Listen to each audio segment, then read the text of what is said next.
Aka, Blanca. En entendant ces sombres sonorités, trois mots hantent soudainement notre esprit. Répression. Malveillance. Arrogance. L'écho de 3 années de tyrannie européenne, dirigée par cette terrifiante organisation.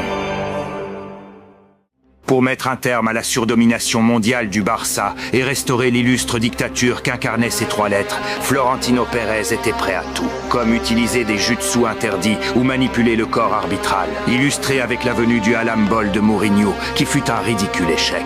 Alors Pérez décida de réaliser son plus sombre projet.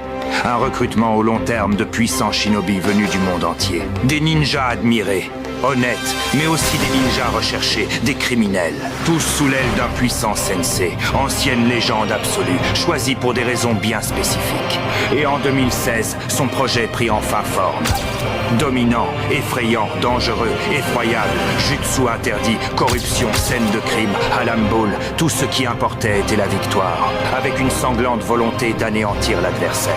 Navas, Marcelo, Carvajal, Ramos, Pepe, Casimiro, Modric, Kroos, Benzema, Bailly et leur leader, le seul ninja qui put rivaliser avec l'hôte du démon originel et sûrement le 2e plus grand shinobi de l'histoire.